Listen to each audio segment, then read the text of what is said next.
Hi, everyone, and welcome to Pathway Show. I'm so happy to welcome Brian Maierhofer today to our episode. And I will be talking to him about his journey as an entrepreneur, as a therapist, and as a coach, and everything that he's doing as a creator that he's doing on X and everywhere else. And Brian is one of those people, I think I subscribed to his newsletter a while ago. I also have been following his account on X and just looking at all the interesting things that he's doing. And it seems like there are so many things that I personally am interested in and that I also work with and that I am feels very aligned with me. And the more I am exposed to the field of like psychology, the more I'm convinced also that the somatic approach to psychology or to therapy, how we coach your clients, is such a powerful thing to do. So, but before we go into dive into the questions and to this interview, I would just like to give you the word, Brian, and tell you welcome and say something about yourself that you want people to know, and maybe something that usually people don't ask you or that they don't know about you. Something about myself. Well, no, I Right? appreciate that intro, and thank you for the kind words about my work. I appreciate that. And yeah, as you stated, yes, been working as a therapist for the last couple of years. Been a coach for upwards of 7-ish years. But I'm also an artist and was an actor for a long time as well. So lots of commercial work, TV work, etc. So that's definitely something that if folks just follow me online or pay attention to my therapy or, self-development stuff, they wouldn't have any insight on that. Awesome. Thank you so much. So one of the questions that I'm curious about asking you is because I think that your brand, like when you send out your emails and everything, and you call it professional human, right? So what inspired the creation of your professional human philosophy, and how has it evolved over time? Yeah, for sure. So you want to talk about the brand or the philosophy? Both of them. Go ahead. Both of them. Feel free. Yeah, I guess it obviously kind of chicken and egg comes from the same place, but there's something that one of my really close friends whom I grew up with ever since I was a little kid, 6, 7 years old, he would always sort of jokingly kind of refer to me as a professional human. Not when we were kids, but once I sort of got into this work in my early 20s and was definitely sort of this sounding board for a lot of the different, my friend group, etc. He just kind of started referring to me as this professional human. Like I was sort of having this positive outlook, different way to look at things, like a great listener, able to hold space for folks, etc. And I think also just in my willingness to be vulnerable, my willingness to be seen, my willingness to share and to take risk, etc. It was something that he coined and that I totally ran with. Yeah, and so I think part of the philosophy behind it is just really just this. It's just permission and this understanding that, especially as work in mental health, right? Success in mental health isn't about feeling good all the time, or it's about building resilience, and it's how do we become a pro, letting ourselves be human and fully human. How do we become a professional at allowing that? Not being the perfect person, but being a pro at allowing ourselves to be an imperfect person. That's the philosophy there. That's powerful. Is this something that has evolved over time? Like, has it changed over time, or is this something like part of the original idea that you had when you, like, I understand your friend coined the term and you embraced it. Mm-hmm. But is this something that you feel like, okay, this is becoming clearer and clearer, my idea, or has it changed over time? Not so much. The brand has. I mean, it wasn't when I first got online and first started creating content about this time last year. I had an entirely different sort of brand name. And I wasn't really sure what direction I was going to go, right? If I was going to go maybe more in the masculinity, sort of men's empowerment route, if I was going to go more traditional, the therapeutic route, kind of figure it out is sort of like where the intersection is and where I fit in, etc. But I'm kind of forgetting the initial question here. But yeah, I think it will definitely continue to evolve, but it's also just it's kind of fun and it's kind of like a little wink and, you know, my handle, I am pro-human, right? But like, it's like, I'm also like, I'm pro-human, I'm pro-humanity, right? Sort of like here for the people. That's kind of the idea there. That's awesome.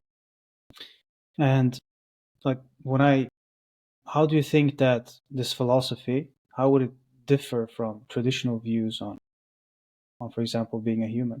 Like, is it something that you have felt in the space of mental health or in the self-help space that, there is always this nudging or this, you have this sense or you get the information that you should feel positive all the time, and if you don't, something's wrong with you? Is like, how does it Yeah, differ from?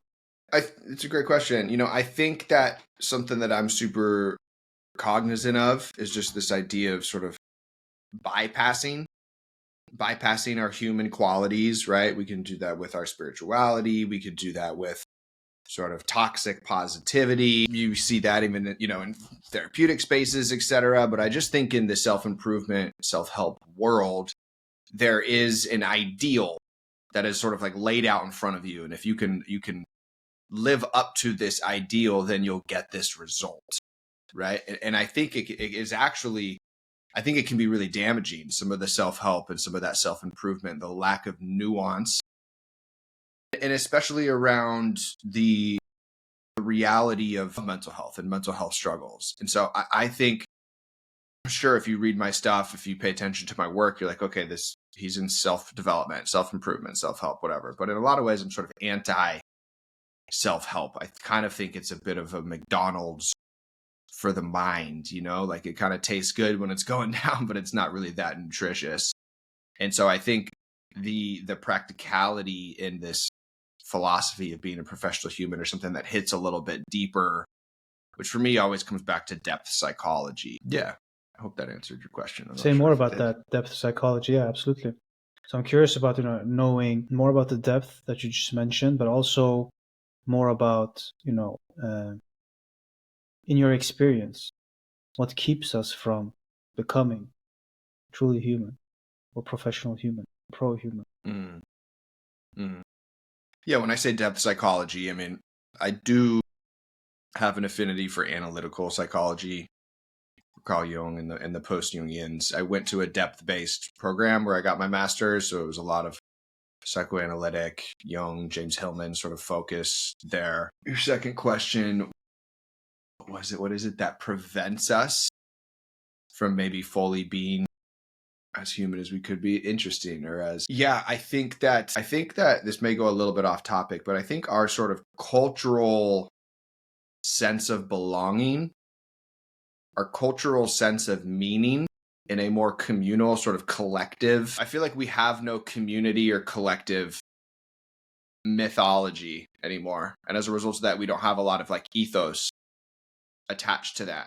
And so what in a communal space where vulnerability or messiness or even different sort of psychological emergence or whatever, altered states, a neurodivergency, just abnormality in any capacity, what we would consider abnormality, used to be held and acknowledged and honored in a communal collective space, right? Sort of alchemized within the group unit, not solely just on the individual's back, right? It became sort of this communal responsibility. And as a result of having a communal system set up like that, there is no doubt around our sense of belonging, our sense of worth, our sense of deserving love, connection, meaning, etc. And so I think that here in the Western world, there is such a massive deficit around our own individual almost sense of worth and belonging, and even in ways that are even beyond some of like our full consciousness. I think that really prevents us from having the permission to be as sort of human as possible, and what all the messiness and what all that entails. So what would it look like to? So when I listen to you, just to mirror back what I'm hearing you saying is that there's a lack of community, and if there's a lack of community, one important part of community is to have a mythology, a story about the community, I guess, right? Where we're from, where we're going, and so on. And some kind of morality or ethos that's connected to this story. In a world where that that is extant or where that exists, what does that mean for me as an individual? Sorry, can you repeat the question again? In a world where Yeah, that is so in a extinct? world where that exists, what does that mean for me as an individual if I participate in such a community? What do you see before you happening or unfolding? There's a very clear sort of guide, roadmap, blueprint to your role in the community, to your own sort of micro impact or micro role, and then also the bigger role of the community in general, right? So what that offers you is it offers you the assurance and the certainty that this all means something. It accounts for something. There's a directionality to it, right? Not that we know where the direction's going, but there is at least, I hate to use the word like a plan because that is super reductive, but there is meaning. There's a reason. There's a reason why I'm here. There's a reason why we are here.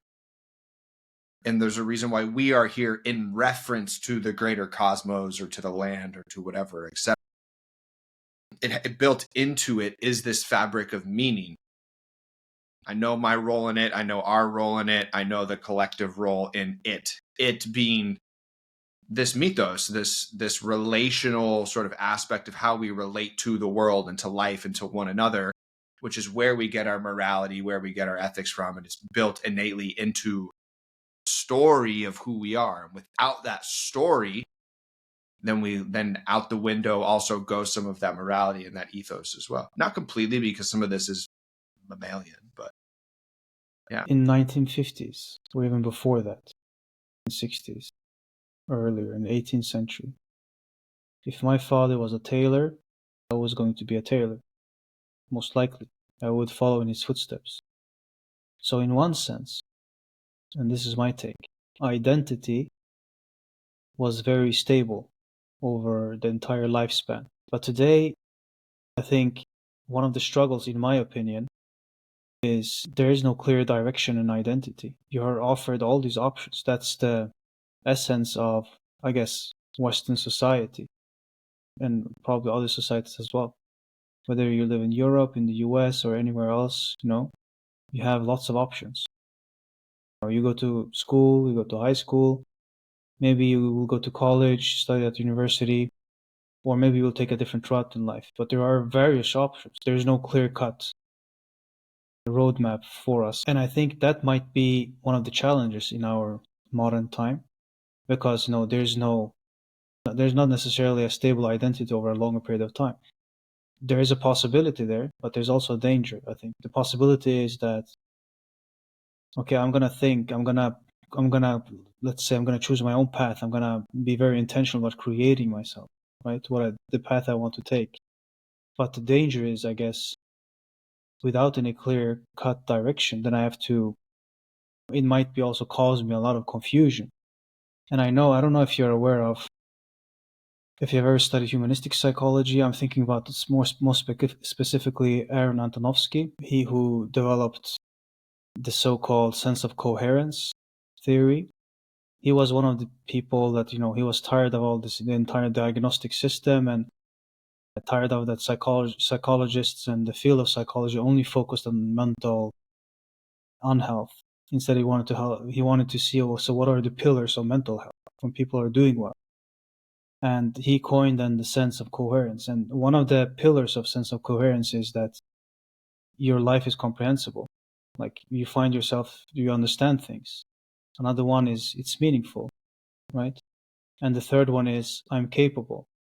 So you have agency, you have understanding, and you find meaning. And meaning is always connected to a larger purpose of some kind. Same thing with Viktor Frankl, right? Life must have a meaning. You cannot have a meaning or you cannot live a healthy life without meaning. He actually predicted that, we're going to go into an age where there is a lack of meaning, and that's going to affect mental health in a negative way. What do you say to that? Like, what do you think? What's your thoughts on that? Yeah, well, I like it. I just want you to clarify again. So you said agency, understanding, meaning. And meaning. That was sort of the through line there. Is there chronology to that, or? No, Antonovsky talks about three. He talks about like comprehensibility. So that's like understanding, right? Comprehending you have the tools, the language to understand what's going on in your life, right? So we have some sense of understanding. And the second part is I have agency. I'm able to cope. Like let's say you're at work. I'm able to cope with the tasks that I have there. It's not overwhelming. Life is not overwhelming. I can handle it. And the third one would be meaning. I Yeah, find this to be meaningful. for sure. So beyond, you don't mean agency and just like an internal locus of control, but simply just an ability to more so cope, to have some sovereignty. At the basic level, I would say that yes, that's what he Yeah. thought. But I think locus of agency or locus of control to be internal, not external. Yes, that's Yeah. quite important. Yeah. Super important. Yeah. I think it's fundamental. I think that, one of the primary things of which everyone seems to be looking for is belief, evidence, proof that they have an ability to influence their own life in a positive direction, right? I have the agency where I can plan, execute, and make a decision that is going to move my life in a more preferable direction. I use the word influence instead of agency, sort of same deal here. But I was surprised in beginning to work with people, the lack of belief that a lot of people hold in that direction, right? I mean, we could get into some of the learned helplessness, et cetera, and even how flavors of that have existed and do exist within me.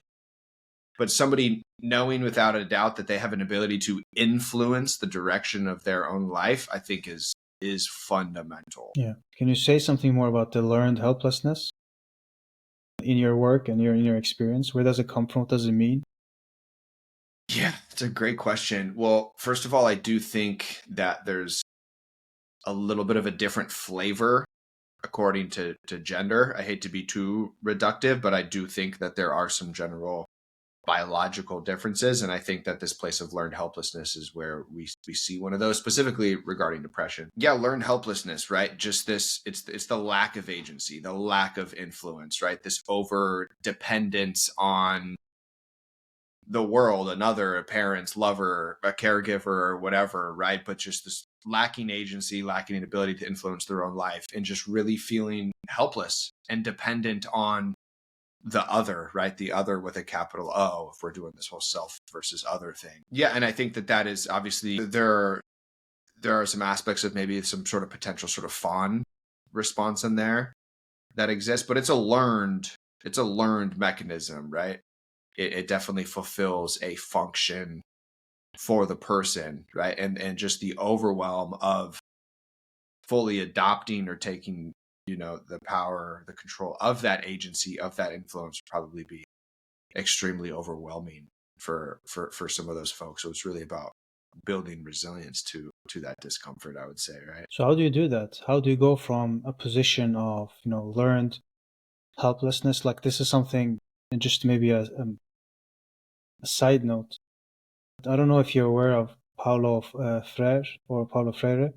He was a Brazilian teacher, educator, and he wrote The Oppression of the Poor, The Suppression of the Poor, something like that. That's a famous book that he wrote, where he essentially was explored because he did a lot of work in Brazil, in poor areas, like he did social work and like education. And he discovered that there's a narrative to those who are less demographically or poor, simply. That And there's a it's narrative. there's a narrative that's built into their own story, and Yeah. there's this sense of helplessness, and there's even it's seen even in their language that they're using when they talk about their own world, that there seems to be like a reductive, a suppressive language about their own reality.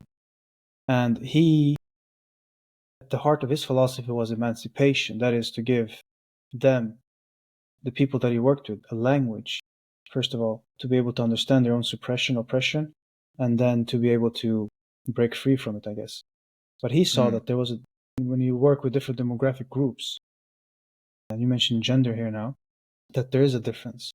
And the difference can be seen, for example, in the way you talk about things, what you think about things, how you approach life, the attitude, and so on. Yeah, for sure. I think that this is a super nuanced and complex conversation, right? I mean, we're talking about, yeah, you're talking about obviously poverty mindset or scarcity mindset, abundant mindset or whatever, right? And because some of the woo-woo spiritual communities can take this and run with it or whatever. I think that I hate to be too literal with this sort of framework because I don't think it's inclusive of systemic issues that obviously can keep people in certain socioeconomic realities or economic realities. But fundamentally underneath all of that, I do think that your paradigm, the mentality, that belief system definitely has a way bigger impact than you would anticipate, right? Even if we're just looking at from like an evolutionary psychology perspective, or even from this maybe more mammalian driven part of our brain or whatever, like what is money? Money is just, it's a bio survival ticket, right? Like as like a hunter gatherer, like having this mammalian instinct to acquire resources, like it's just a survival ticket. And so our own beliefs around our agency in being able to provide for ourselves in this capacity is going to impact our ability to work and make money, our spending, our budgeting, etc. Right? And I do think it can cut way deeper than I'm not good at saving, whatever. Right? I do think that there are some deeper psychological implications associated to what kind of you're referring to that can be underneath Yeah. this stuff. Yeah. What I meant to say was that what Paulo discovered was that the system you belong to creates narratives for who you are. Like if Beautiful, depending yeah. on the demographic so it's absolutely it's sociological. So it's based on, like, depending on the strata of society you belong to, you'll have probably so it's actually a recognition of the fact that, again, coming back to the community you talk to, depending on the community you belong to, social demographic you belong to, that's going to have an impact on both the reality of the opportunities that you have, but also the language and the way you think about the world and approach yourself and the world. That's all. Yeah, But my exactly. question was more specifically about towards, so this learned helplessness. How do you get unstuck from that? Like in your work with your clients, like what's Yeah. Oh, for sure. I think there's kind of a couple different approaches here, right? Like we can kind of work sort of backwards and looking at like all the ways the learned helplessness shows up and manifests for us. Like when is this our solution? When do we turn into that? When does that sort of subpersonality or that character or that need really present itself? And then simultaneously, can we create some new action moving forward of building evidence, right? I don't know if there's a little bit of maybe exposure therapy wrapped in that, whatever, but there's really a need to build the actual proof and evidence through action, right? We have to have these literal things that we can point to that represent this new identity of which we're trying to curate, right? And so it's about leaning into this newer dynamic identity while really understanding this older static identity of this learned helplessness and how it shows up and where specifically and when it shows up. And then really looking at sort of like the constellation around where and when it shows up and dissecting the patterns, right? And how can we sort of create some pattern disruptors there, and just building the awareness and the acceptance around when this function, this tool, this aspect of learned helplessness really shows up for us. So you said your background is in depth psychology, so Jungian psychology. How did you go from that to somatic? And from what I gather, also from having read your newsletters and following you on X, also doing focusing on the nervous system a lot. Yeah, I think, the depth stuff as well can be considered super a bottom up approach, right? And so for our listeners, right, so if there's our scale of consciousness, top down, the most conscious to the most unconscious, bottom up would be working with deeper levels of our consciousness, working up to the more superficial layers. So somatic stuff, psychedelic stuff, depth based stuff is way more of a bottom up approach, which I know you're familiar with. Yeah, well, for me, the somatic angle really came in through personal experience. I'd been in 12-step programs for a really long time, done a lot of like CBT type stuff, etc. Somebody who was an athlete and who just expresses himself through his body. And I do think the somatic stuff can speak uniquely to men in some capacities where it doesn't have to be a lot of talking, right? We don't have to focus as much on the why, as in like the stories of what's going on, if we can manage the what, which is the experience we're having in our body and how we can release that, reset, etc. But it really just came through my own personal journey of exploring the somatic stuff and just really experiencing a lot of benefit from that work. Specifically, David Berceli's work, Peter Levine as well, but it was David Berceli who really stood out for me. So what are the benefits? Can you give like a bit deeper into what somatic work is? How do you do it? And what's the connection to the nervous system? And yeah. So in starting out at this, there are a couple different sort of umbrellas and approaches for the somatic work, but how I like to explain it, I like to start out with this understanding of these three simple truths, right? And so truth number one is that every human nervous system is capable of full deep relaxation, right? Regardless of level of arousal, trauma history, etc. The nervous system is capable of deep relaxation. Truth number two, the nervous system stores energy. And when it fails to release that stored energy, it can become dysfunctional. So this is where we see freeze, burnout, right? This would be this dorsal vagal when our arousal pops all the way across over that threshold of overwhelm. Truth number three is that the nervous system can release its stored energy through the same process that prevents it from being stored in the first place. So these are kind of our primary goals, right? Just really understanding what a goal baseline is, deep relaxation, security, comfort, etc. So we sort of identify what that baseline would look like, right? This is our baseline sort of 2.0, homeostasis 2.0. I'm getting ahead of myself. Basically, we use stress to our advantage. So we introduce stress to our nervous system in this really controlled, healthy, secure way, while also giving it signals of safety. So we kind of disorient the body in this way. So the body, the mammalian brain, our nervous system reads this as like, okay, so I'm polyvagal's activated. I'm in this safe, secure place, but then I'm introducing this really controlled stress, this adaptive stress. I must be safe to release this stress and any other stress associated with it. So when you see these somatic responses, just because you have a big experience doesn't mean it's better than something small, but that's where you can see a lot of the tremoring, sort of the shaking. There's an emotion that comes with it, right? Laughing, crying, yelling, giggling, whatever it is. But we have these massive constellations of energy that come through our bodies or comes through our emotion, our spirit, or whatever. And it comes from this place that is actually way deeper than our conscious sort of day-by-day recognition. When you have this experience, there's a recognition that this is coming from a deeper well, a deeper source than what I'm face-to-face with on a daily basis. Thank you for that, for putting it so beautifully. One of the images that I like using, I don't know if this resonates or if this talks to what you're saying, it's actually, I think it might be coming from Peter Levine as well. I think he writes about this in Voice of the Tiger, something like that, right? Waking the Tiger? Waking the Tiger, yeah.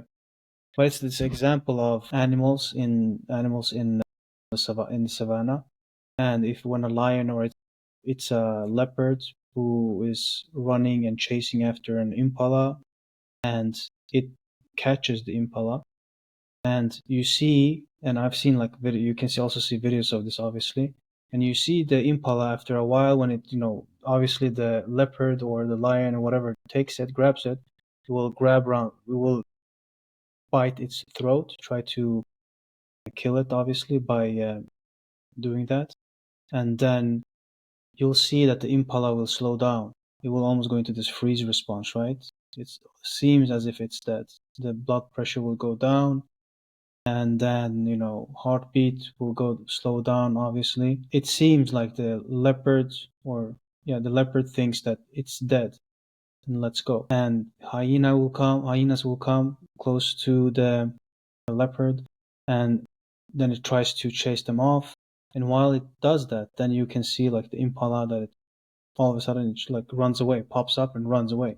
And you can see this in mice. You can see this in all animals that have a nervous system, right? That have all mammals, I think. They will upregulate and then run away, and then they will shudder. There will be some tremors, and then they will be kind of normal. And in my understanding, you can correct me if you think I'm wrong. What happens when, on a daily basis, or when we are exposed to adverse experiences that actually cause traumas in us, this energy is stored in our bodies in some way, right? Can you speak something to that as well and say maybe? Yeah, that's exactly it, right? And again, looking at nature, we can learn so much about this, right? And I can get a little bit more into that, but just on a base level, right? When a mammal is afraid, when a mammal experiences fear or some sort of threat, either real or perceived, its body tightens and constricts, right? Think about if you're on a field and you're playing a sport and there's a ball that goes whizzing by your head and you can sense it, right? The body tightens. So when this constriction happens, right, there is a physiological response when you tighten fear. The bloodstream actually momentarily coagulates. And this freeze response in the bloodstream happens in case there is an actual physical injury. You preserve blood loss, right? So you're literally get this frozen quick coagulation in your body, this constriction, that energy gets stuck and stored in. And so the more we can open up our bodies, our postures, right? The way we sit in space, the way we move through space, the way we can combat our temptation to constrict and tighten and fold into this submissive posture, the more we're actually communicating safety and regulation to ourselves and to people around us as well, right? Because I mean, with attachment, right? Our bodies naturally sort of regulate or co-regulate to the person that sort of has the most regulated nervous system in the space, whomever's transmitting the most sort of sense of safety and security. So that's not the experience of the regular human being. Like, not everybody plays soccer or football. We're not hunted down by lions and cheetahs and leopards. We wake up in the morning, we go to work or school, whatever we do, and we come back home, and then we eat and take care of our families. Yet we're so stressed.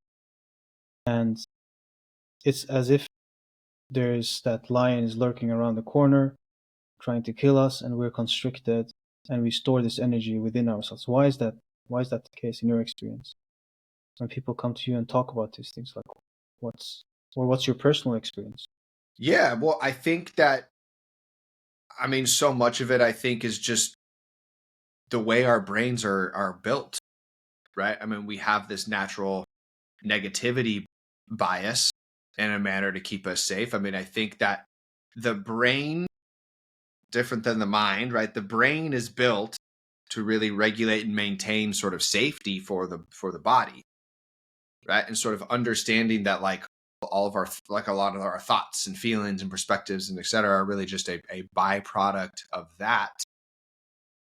Yeah, our mammalian brain is going to identify all these little modern stressors as these very real threats to our survival or our ability to acquire these survival tickets or stay connected and part of a tribe and community, whatever it is. And I think it's a cumulative, right? It's a drop of water in the bucket every day.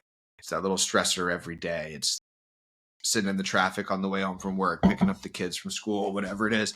It's the accumulation of ourselves living in this more heightened state and not leaning into these tools that can put our bodies into more of a playful, restful, creative, connected state, that parasympathetic. I just think that a lot of folks don't have a lot of experience or the evidence of how good they could feel or how they actually feel when they prioritizing more parasympathetic activation. So what can we do every day? Like, I'm thinking about my listeners who are interested. They feel stressed. They, daily stressors, they accumulate in their life, and They Yeah. get more constricted and constricted and constricted. What can a person do in order So, to release the energy? yeah, for sure. For me, a big one, something super practical, when I wake up in the morning, I go straight into the body. Great, meditate, journal, whatever, fantastic, right? Like I get there, but I wake up and I have to just sort of tame the body first or get some of that energy out. So like stretching in the morning. I mean, I do a lot of somatic shaking. I'll put on some music and do like 3 to 5 minutes of little dancing, shaking, something to just kind of wake up my nervous system, kind of shake off the dust a little bit. And then I'll go into more of like a mental practice of journaling, etc. So I think in the morning, prioritizing movement in the body, some sunlight, etc., can be really helpful. Even, I mean, I use that word play, right? But curiosity, playfulness, creating, being creative, etc. I think these are all wonderful ways to get that parasympathetic activated. And then there are these bigger practices, right? I mean, there are the stress release techniques, which I right, there's sort of this the titration, oscillation. They're kind of some of these bigger somatic tools, which we could get into a little bit too. But the first step, ultimately, I think, is actually beginning to connect the dots around how your nervous system feels during the day. So I'll have my clients, over a week or two, just to set a timer on their phone, 3 to 5 times throughout the day and to make little notes for myself. And it's really around, what is my emotional experience? It's good, bad, neutral. What am I feeling, etc. What is the experience in my body? How does my nervous system feel? Do I have arousal? Do I have any relaxation? And then third, what is the environment that I'm in? What stimulus am I being exposed to? Just these three things, we can really begin to develop an awareness around the patterns of why we feel the way we do, what makes us feel the way we do. And again, we can begin to sort of dissect that and create some pattern disruptors. What's titration? So titration is a somatic experiencing intervention. Just basically, you are titrating any uncomfortable experiences in the body that may be associated to trauma. So if you have a traumatic experience, you're able to sort of share on it, either verbally, journaling, etc. And then so that's the part one. The part two is identifying the experience in the body. So as you're communicating, as you're journaling on it, as you're in the experience, you have the physiological reaction and you titrate it. Meaning, I'm going to stay with the uncomfortable sensations in my body for 5 seconds. And then I can let it go. And I'm going to let it go for 15 seconds. And then I'm going to come back to it. And this time I'm going to stay for 10 seconds. Right? So you sort of titrate piece by piece, like little water droppers. You give yourself a little bit more to build up your own resilience and ability to sit with the trauma, really. So, yeah, so oscillation is basically, it's another tool to associate and give ourselves the awareness around states of discomfort and states of comfort. So let's say, for example, I hold a lot of anxiety in like my right hand, in my hands. So if I'm in a place of discomfort, I'm in a place of high anxiety, I'm oscillating. Okay, I recognize, where am I holding this anxiety? I'm shaking my legs, I'm clenching my fists, etc. So I oscillate between an experience of discomfort and an experience of comfort. So I would find one place in my body that is completely relaxed and comfortable. Right? Okay, my left foot is completely relaxed and comfortable. So I would lean into that. Okay, so this is what comfort feels like. And then I would go to the discomfort, to the anxiety. Okay, this is what anxiety feels like. And I would maybe even constrict and tighten a little bit more. And then I go back to the comfort. And you oscillate back and forth between two contradictory experiences, and you shorten the time frame between the two. So eventually you're going back, right? You sort of completely shorten the distance where you start out maybe 5 minutes in comfort, 5 minutes in discomfort. You oscillate until you're just going back and forth between the two. And you really begin to develop the awareness of, this is what safety, security, relaxation feels like. This is what constriction, stress feels like in my body. Thank you for that. So, in your experience, we don't learn these things right in school. But I'm thinking, like, historically, we haven't lived in the society that we're living in right now, right? today we sit in front of computers a lot. We don't move so much. The loneliness is on the rise, has been for a while, and so we have this lack of community. Just as you said, people feel more lonely than ever. They move less. That we move less than ever in the Western world, and that's associated with not only mental unhealth, it's also associated with bodily unwellness, right? Cardiovascular diseases and so on. In your experience, like, and I'm thinking like also historically, we would have lived outside, right?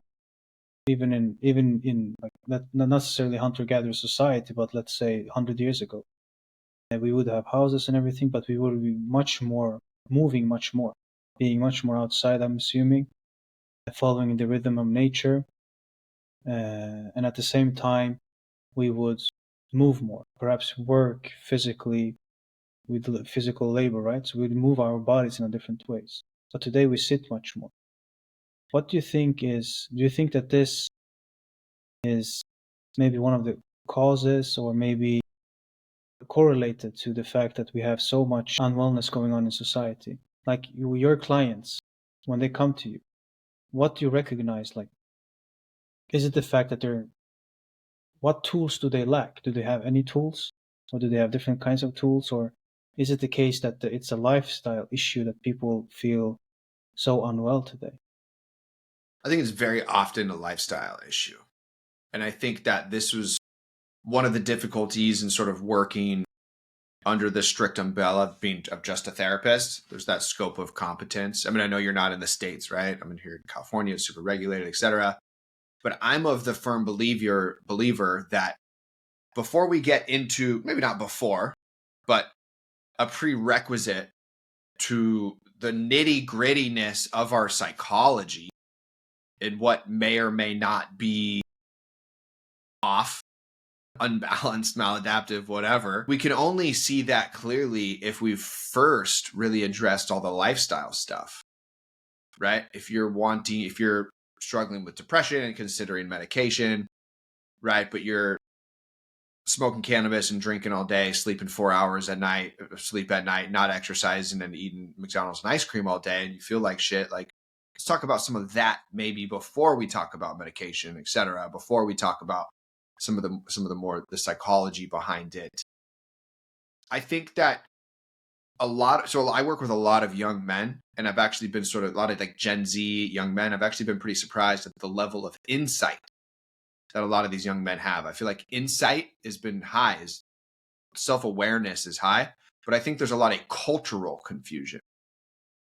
And I do think there's an added layer with the gender stuff, specifically for men, but I don't think there's a lot of cultural clarity around like what good mental hygiene looks like in a really practical way. And I feel like that in itself is a hurdle that I work with folks to overcome, is just their own ideas around what mental health or what mental hygiene looks like. And the way I explain it, I simply say, listen, your mental health is nothing but your relationship to reality. That's it. Like, it doesn't have to be this crazy, crazy things. What is your relationship to life? Great. That's your mental health. Let's start with that. Wonderful. I tend to agree with you. Absolutely that, lifestyle is a big issue, and there's a lot of interesting research coming out now also. We've had smartphones now for 20 years. There's a lot of good things about smartphones, right? Connection, or even digitalization in general, the internet. I can sit here and have a conversation with you. You're in California, in Los Angeles, and I'm in Sweden, right? It wouldn't be possible 20 years ago, right? Or 15 years ago, maybe. And so there's a lot of good stuff with technology and with the smartphone as well. But we do see that there seems to be some kind of correlation, especially among young people. And there you have a gender difference, that especially young girls, teenagers, who are on the phone too much, or social media especially, that there's a correlation between the use of the smartphone and being active on social media and depression, anxiety, etc. for especially young girls. So I agree with you that there's a lifestyle. I think we dance too little in our societies, I think.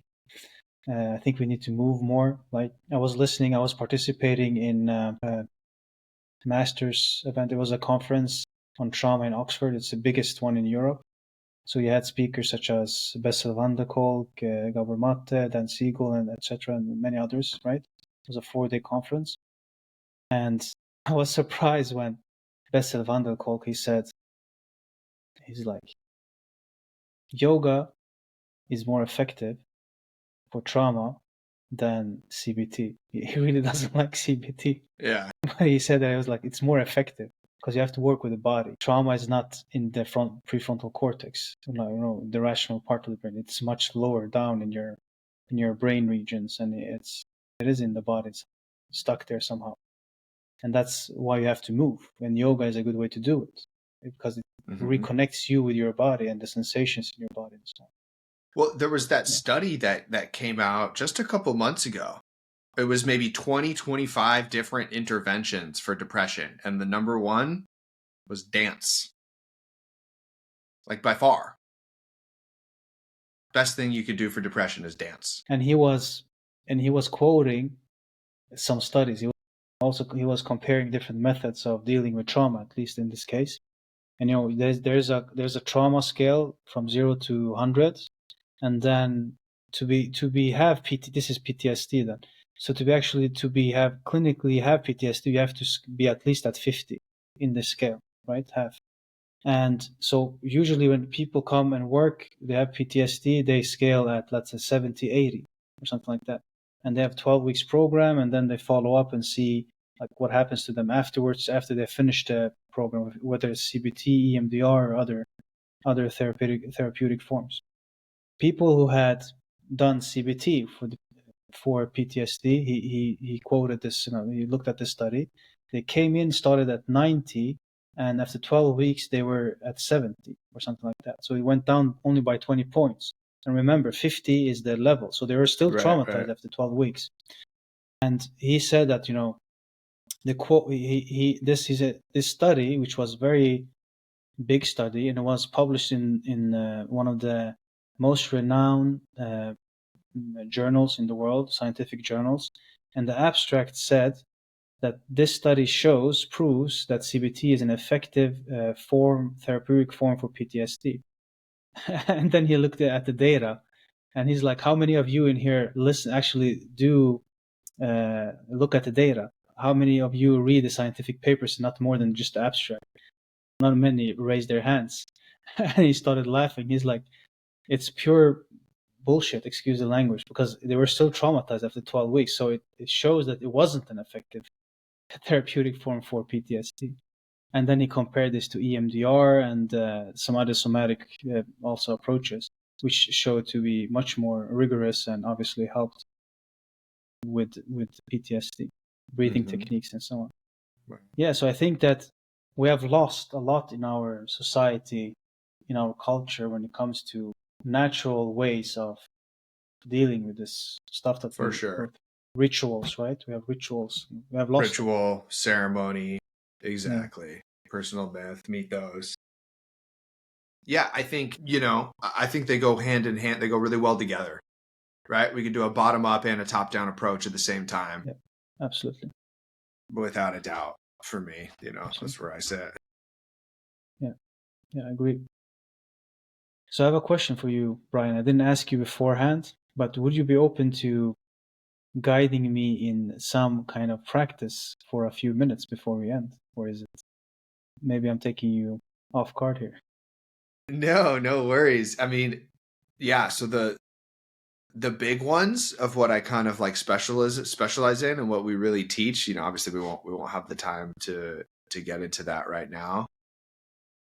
But yeah, we could always do just like some facial stretching and a little polyvagal sort of humming, if you're familiar. So this is a big thing. Before I do some of the bigger somatic work with my folks, I call them body primers. Just things where we just take some time to ground into our body. We prime the body, let it know that we're getting into some deeper work. And one of the big ones that I like to do is actually centered around the face.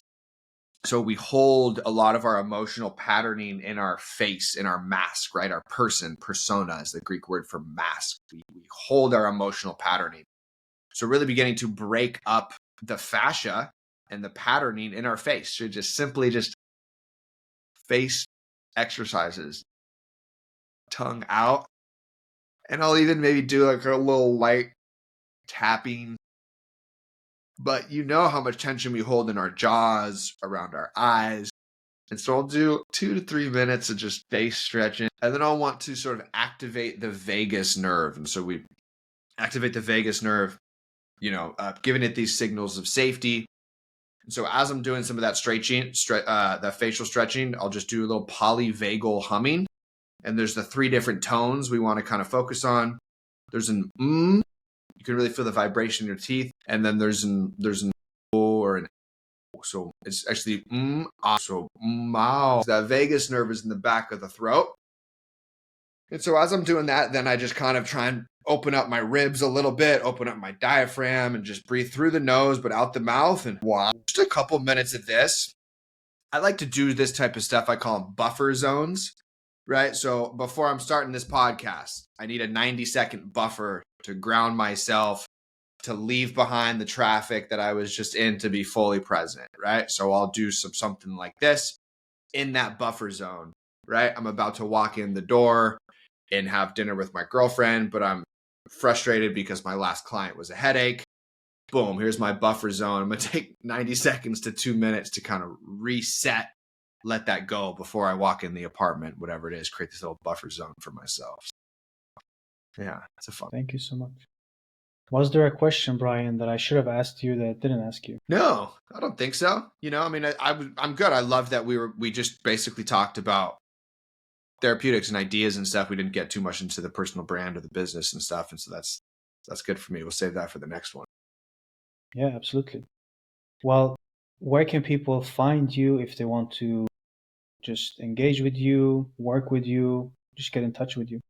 Absolutely. Yeah. So brianmaierhofer.com is my website. You can find me on X, Twitter at IamProHuman, Instagram, brian.maierhofer.